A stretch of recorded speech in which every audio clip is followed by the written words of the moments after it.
besok ya, malam nisfu Sya'ban, supaya ada sedikit bekal tentang malam nisfu Sya'ban, pemahaman tentang nisfu Sya'ban untuk bisa melakukan sesuatu yang tepat di malam nisfu Sya'ban. Adapun bulan Sya'ban, keutamaan Sya'ban sudah mungkin pernah kami sampaikan pada beberapa waktu yang lalu sebelum Sya'ban tiba.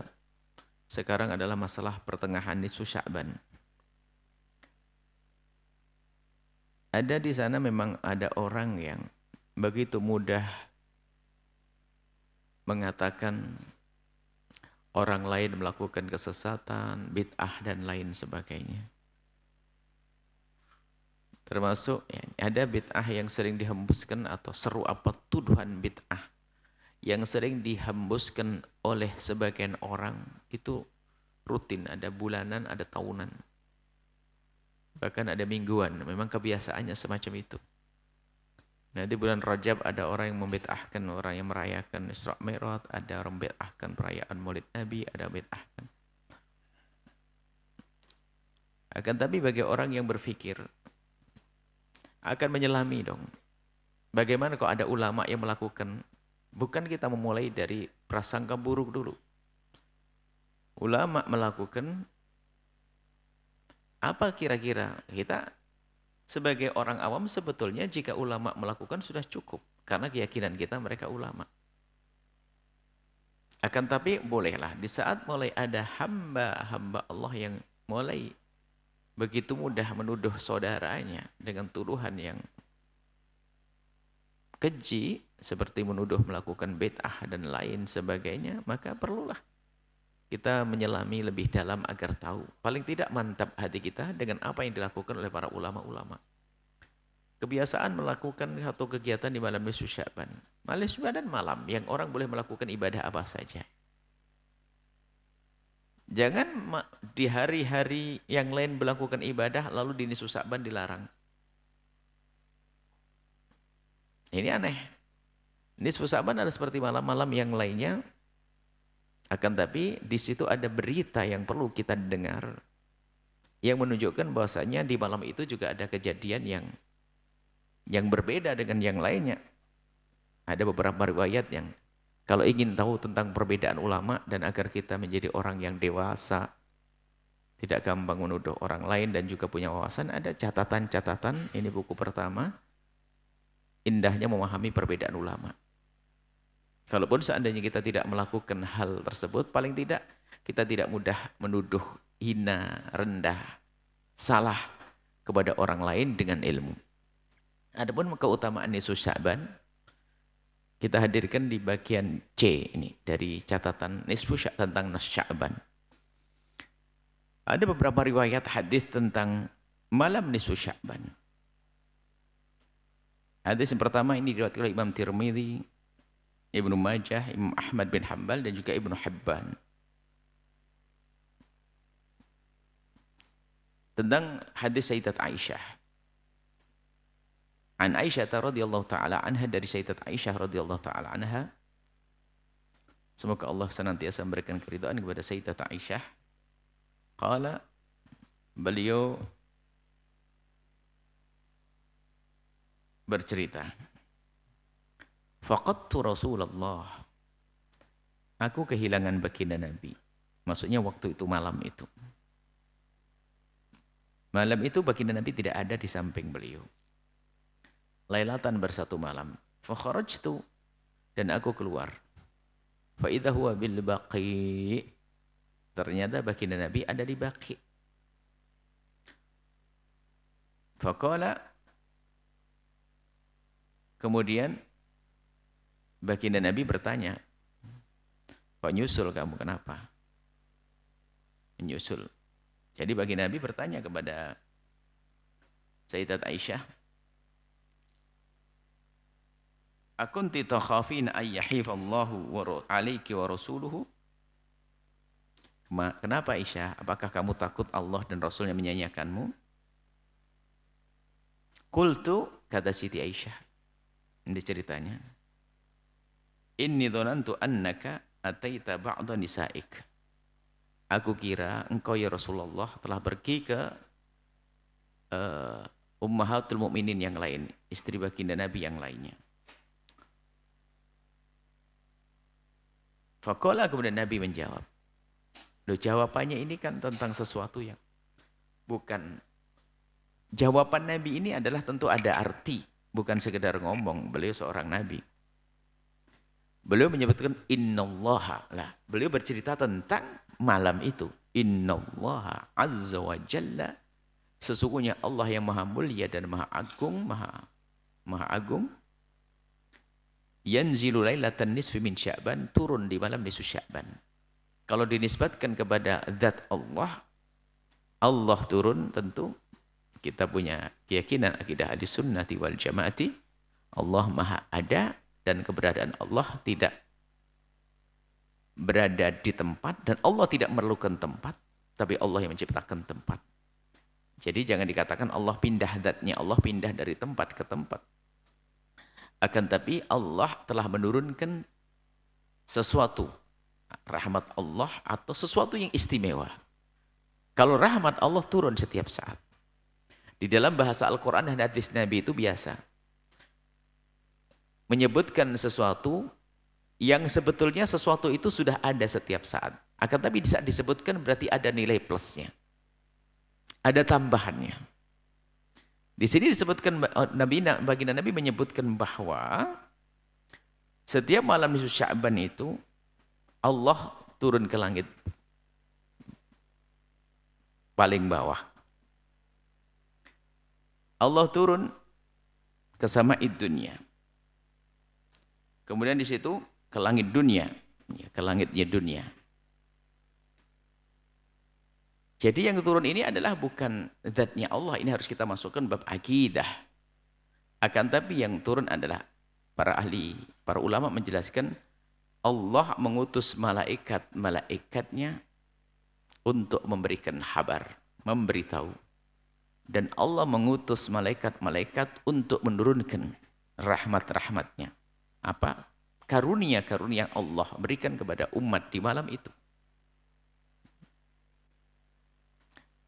Di dalam berbahasa,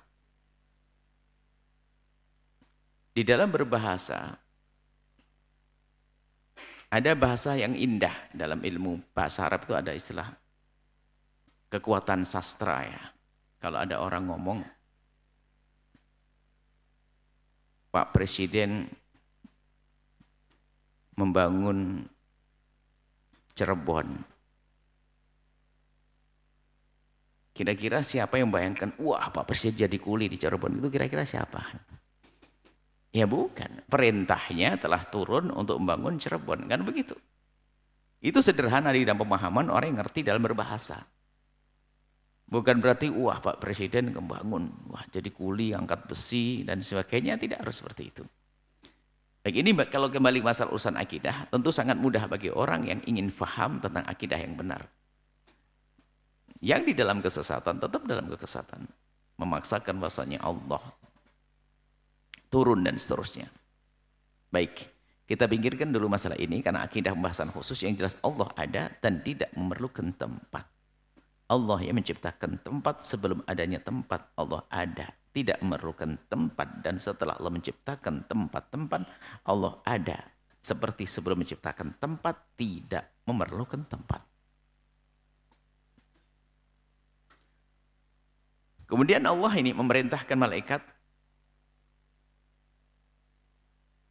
Kemudian apa perintah lanjutnya? Innallaha azza wa jalla yanzilu lailatan nisfi. Fayaghfiru li aktsar, lah ini loh intinya. Fayaghfiru, dan Allah mengampuni. Kan setiap saat Allah mengampuni. Setiap saat Allah mengampuni hambanya, akan tapi di saat diberitakan dengan berita khusus, maka ini juga pengampunan yang khusus.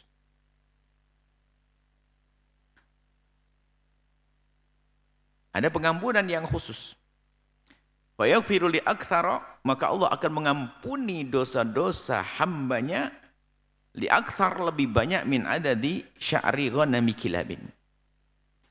Jadi Allah akan mengampuni dosa hamba-hambanya melebihi daripada bilangan bulu domba Bani Kilab. Maksudnya apa? Nggak usah dihitung bulu dombanya nanti bikin. Maksudnya akan mengampuni dengan pengampunan sebanyak-banyak. Maksudnya apa? Bani Kilab tuh orang yang paling punya kekayaan kambing paling banyak. Jadi kambingnya paling banyak. Sepertilah bahasa lain adalah mengampuni sebanyak pasir di laut. Ya enggak usah dihitung pasirnya. Maksudnya gambaran tentang mubalaqah. Mubalaqah itu dalam bahasa Arab. Dalam bahasa Indonesia adalah ungkapan yang pengagungan kepada sesuatu tersebut. Jadi bukan pengampunan biasa, pengampunan yang banyak sekali. Artinya di malam itu Allah membagi-bagikan pengampunan kepada hambanya. Di saat berita ini spesial, maka tentunya hamba yang spesial dong. Seperti malam Lailatul Qadar itu kan datang. Kalau dikatakan inna anzalnahu fi lailatul qadri wa ma adraka ma lailatul qadri. Lailatul Qadri khair min alfi syahrin tanazzalul malaikatu waruhu fi bi'idzni rabbihim min kulli amrin. Ya kan? Malam Lailatul Qadar Allah menurunkan. Allah memberikan kepada hambanya di malam Lailatul Qadar kebaikan. Yang dikatakan kebaikan yang banyak sekali. Sehingga itu malam disebut sebagai malam lebih bagus daripada 1000 bulan. Bukan seperti 1000 bulan, lebih bagus dari 1000 bulan. Untuk siapa? Ya tentu karena ini ada berita spesial untuk orang spesial dong. Siapa? Ya yang menghidupkan di malam Lailatul Qadar. Yang merindu malam Lailatul Qadar. Yang menyambut malam Lailatul Qadar. Yang ngorok. Yang hanya begadang tanpa zikir. Atau bahkan gunjing melakukan maksiat. Ya bukan mereka dong. Sehingga di malam itulah Nabi memulai memberikan contoh menghidupkan malam Lailatul Qadar dengan i'tikaf, memperbanyak membaca Al-Quran, membaca doa yang diajarkan bahasa Siti Aisyah. Asyhadu an la ilallah, nastaghfirullah, nas'alukal jannata wa minan nar, dan seterusnya. Begitu juga di malam nisfu Sya'ban. Kalau bicara tentang malam pengampunan, berarti kita diampuni sama Allah. Ya, yang ini pengampunan khusus, maka yang mendapatkan ya orang-orang khusus. Bukan yang ngorok yang malam itu tidak terjaga untuk merindu, untuk melakukan kebaikan agar diampuni oleh Allah. Karena ini berita khusus, maka untuk orang khusus. Sehingga di sinilah para ulama nanti lihat, kalau kita lihat ini di akhir 4 madhab semuanya. Kalau saya bicara 4 madhab ini bukan satu ulama ijtihad di daerah Cirebon sana, atau di Saudi, atau satu orang di Mesir. Semuanya ulama mengatakan bahasanya malam di Sya'ban adalah malam yang para ulama biasa menghidupkan malam itu. Lah kok tiba-tiba muncul orang akhir zaman mengatakan menghidupkan malam di Sya'ban adalah bid'ah. Lah terus apa sih pengampunan yang Allah berikan untuk siapa? Kalau itu adalah berita biasa, ya semua orang mendapatkan biasa, berita biasa. Ini berita khusus dari baginda Nabi untuk orang-orang khusus. Lalu siapa yang akan mendapatkan janji pengampunan dari Allah yang Allah bagi-bagi sangat banyak pengampunan itu? Ya tentunya mereka yang menghidupkan malam itu. Merindu pengampunan dari Allah Subhanahu wa taala. Kemudian ada hadis lagi, satu lagi. Sebelum kita membahas perbedaan apa perkataan para ulama. Dari Imam Ali bin Abi Thalib radhiyallahu taala anhu qala, beliau berkata, qala Rasulullah sallallahu alaihi wasallam bersabda, "Idza kana lailatul nisfi min Sya'ban, jika malam nisfu Sya'ban, qumu lailaha, sumu naharaha." Bangunlah di malamnya. Puasanya di siang harinya. Tapi ingat, puasa siang hari sini para ulama mengatakan bukan, tidak harus mengkhususkan puasa nisfu Sya'ban. Jadi kalau puasa nisfu Sya'ban itu di dalam hadis yang lain disebutkan tentang bisa saja dimasukkan puasa hari putih. Jadi puasa nisfu Sya'ban bisa diniatkan bermacam-macam. Pertama, puasa putih. Hari putih itu adalah hari dikatakan 13, 14, 15. Hari putih, Ayyamul Bid. Kemudian puasa nisfu Sya'ban bisa menjadi puasa penyambung, sebab di dalam madhab kita Imam Syafi'i, bagi yang tidak pernah punya kebiasaan puasa itu, tidak dianjurkan berpuasa di setelah bulan Sya'ban. Selain itu, ulama mengatakan boleh. Akan tapi bagi yang telah berpuasa di hari 15 awal, maka setelahnya jadi boleh berpuasa. Ini. Jadi kalau setelah berpuasa di hari tanggal 15 Sya'ban, maka setelah itu dia boleh berpuasa di hari setelahnya. Yang jelas itu hari putih, maka nggak perlu ada larangan. Akan tapi bertanya, apakah niat dengan puasa nisfu Sya'ban? Maka kalau pengen aman daripada perbedaan, niatlah puasa putih di hari itu. Ayyamul bid. Kalau niat begitu, tidak ada yang bisa mengatakan salah siapapun. Biarpun orang yang berbeda, yang anti malam nisfu Sya'ban pun gak akan bisa berkata itu salah. Kemudian dilanjutkan hadisnya. Fa innallaha yanzilu fiha, dan Allah turun di malam itu, maksudnya Allah menurunkan sesuatu yang sangat spesial, yang sangat khusus, memberikan li ghurubi syamsi ila sama'id dunya, waktu terbit matahari Allah menurunkan. Tadi sama seperti sebelumnya, mengutus malaikatnya atau menurunkan rahmatnya, pengampunannya, yaqulu, dan Allah menyeru, ala min mustaghfirin fa'aghfirullah, siapa yang minta ampun kepadaku lah. Ini ada catatannya. Kalau tadi yang pertama kan nggak ada. Yang diampuni siapa? Yang diampuni siapa? Ternyata disebut yang diampuni ini, dok. Siapa yang minta ampun akan aku beri pengampunan secara spesial. Ala mustarzikin, ala min mustarzikin. Mana yang minta ampun, minta apa? Minta rizki kepadaku. Fa'arzuqahu, maka akan berizki. Ala min mubtala. Mana yang mendapatkan ujian, sakit, kefakiran, kesusahan, kesedihan, fa'uafiyahu, maka akan aku beri obat, aku beri kesembuhan. Yang punya hajat banyak, adukan di malam itu. Yang punya sakit, adukan di malam itu. Ala kada, ala kada, ala kada, dan masih banyak. Artinya gambaran bahwasanya betul-betul istimewa malam itu. Minta apa, ayo. Hatta yatul fajru, sampai terbitnya fajar. Hadis selanjutnya. Ini banyak hadisnya. Dari Sayyidina Mu'ad bin Jabal anin Nabi SAW, dari baginda Nabi SAW, qala yattali'ullahu tabaraka ta'ala, lah ini. Yattali', Allah melihat secara khusus. Kalau Allah melihat setiap saat. Ini persis sebelumnya dalam memaknainya adalah pandangan khusus. Yattali' itu melihat. Yattali' melihat. Kalau melihat, Allah melihat setiap saat. Bahkan kita yakini Allah basir, maha melihat. Kalau sudah diberitakan dengan berita khusus, maka ini pandangan khusus. Yattali'ullahu, Allah melihat dengan pandangan khusus, tabaraka wa ta'ala. Allah melihat dengan pandangan khusus. Allah maha suci, Allah maha tinggi. Allah melihat dengan pandangannya khusus ila khalqihi, kepada makhluknya. Jadi Allah melihat kepada kita di malam itu dengan pandangan khusus. Lailatan nisfi min Sya'ban, di malam nisfu Sya'ban. Kemudian apa? Fa yaghfiru li jami'i khalqihi, Allah mengampuni semua makhluknya. Tentunya kalau sudah mengampuni semua makhluknya, tadi dihubungkan dengan sebelumnya. Yang memohon, yang meminta, digabungkan antara hadis dengan hadis. Cuman ada orang yang tidak mendapatkan pengampunan di malam itu, na'udzubillah. Hati-hati.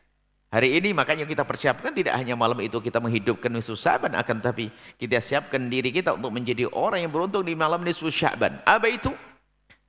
Biarpun dia menangis-nangis malam itu, menjerit, memohon kepada Allah dengan permohonan yang luar biasa, tapi ternyata tidak diampuni Allah. Siapa mereka? Ini lihat kata baginda Nabi, sabda baginda Nabi. Illa lil musyrikin, kecuali orang yang menyekutukan Allah. Ya jelas, menyekutukan Allah di luar kaum muslimin. Tapi ada dari kaum muslimin yang tidak mendapatkan. Tengok diri masing-masing. Dari kaum muslimin tapi tidak mendapatkan itu semuanya. Siapa itu? Au musyahin, orang yang punya kebencian, dendam, benci dan dendam kepada sesama. Sehingga makanya malam di Sya'ban dalam munajat kita, malam di Sya'ban itu kita lebih mengarah kepada bagaimana kita saat itu membersihkan hati kita dari dendam benci kepada sesama. Mendoakan mereka dengan doa kebaikan. Siapapun yang berbuat salah kepada kita, yuk kita doakan. Zalim pada kita, kita doakan. Hati bersih dengan Allah kita. Istimewa hubungan dengan Allah, dengan sesama manusia menjadi baik. Hilangkan benci, dendam, dan dengki kepada sesama. Musyahin ada benci. Benci kepada sesama, dendam. Yang mendendam, mau nangis-nangis, tidak diampuni oleh Allah. Selamat tinggal dendam. Wahai hamba Allah. Ada orang sifatnya mendendam. Kadang dendam bukan siapa-siapa, saudaranya sendiri. Na'udzubillah. Orang tuanya sendiri. Na'udzubillah. Dia pengennya itu bergaul sama malaikat rupanya. Jadi orang nggak boleh salah. Istrinya, suaminya, termasuk na'udzubillah ini, mantan. Mantan suami. Mantan istri. Sudah cerai itu masih dicaci maki, anaknya diprovokasi untuk membenci ayahnya, membenci ibunya. Sehingga dalam Islam nggak ada semacam itu. Kalau ada suami, istri lalu berpisah, bercerai, tasrih bi ihsan, perceraian yang baik. Tidak boleh saling menjatuhkan, tidak boleh meracuni anaknya untuk membenci orang tuanya. Kadang-kadang kalau sudah anak bersama seorang ibu, ibunya ngeracuni anaknya agar benci ke ayahnya. Seorang anak dengan ayah pun juga demikian. Bukan itu pendidikan. Itu kan ada kebencian di dalam hatinya. Ya orang-orang semacam itu tidak akan mendapatkan pengampunan dari Allah. Sehingga amalan yang paling penting adalah amalan yang lainnya, amal-amal kebaikan oke lah. Apa yang bisa? Yang dilakukan di luar Sya'ban boleh, lakukan di malam Sya'ban. Apa kebiasaan Anda di luar Sya'ban? Lakukan. Dan yang terpenting adalah bagaimana membersihkan hati kita dari dendam, benci kepada sesama. Itulah orang yang punya qalbun salim, hati yang selamat. Masih banyak riwayat-riwayat yang lainnya. InsyaAllah. Adapun perkataan para ulama dari madhab Hambali, dari madhab Syafi'i, Maliki, kemudian juga dari madhab Imam Abu Hanifah, dan yang lain sebagainya. Ini ada kita hadirkan di ujung, di akhir catatan ini. Sampai di sini cukup insyaAllah. Maka adapun caranya menghidupkan malam nisfu Sya'ban, ya paling tidak minimal malam nisfu Sya'ban itu Anda sholat isyaknya itu berjamaah, sholat subuhnya berjamaah. Nah, kemudian hindari hal-hal yang menjadikan Allah tidak ridho. Itu mau ditingkatkan, oke lah. Anda menghidupkan sampai pertengahan malam. Habis isya Anda tambah zikir, tidurnya ditunda sedikit lah. Kurang lebih paling tidak harus ada beda dah malam itu. Untung-untung oke lah istirahat yang awal waktu, habis itu bangun pertengahan malam, tahajudan sampai pagi, oke. Dan itu nanti insya Allah yang akan dilaksanakan di Masjid At-Taqwa Alun-Alun Cirebon. Kebiasaan seperti itu. Istirahat dulu habis sholat isya. Setelah itu bangun malam, tahajudan sampai pagi. Adapun amalan-amalan yang biasa kita lakukan di luar Sya'ban, di luar nisfu Sya'ban boleh dilakukan di malam nisfu Sya'ban. Hanya yang lebih penting lagi adalah renungan.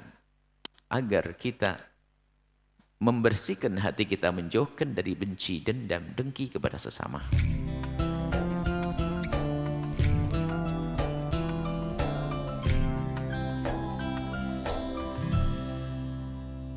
Sahabat Al-Bahjah TV, setelah menyaksikan video ini, jangan lupa bersolawat kepada baginda Nabi Muhammad. Shollu ala Nabi Muhammad. Allahumma sholli alaihi wa ala alihi wa sahbihi.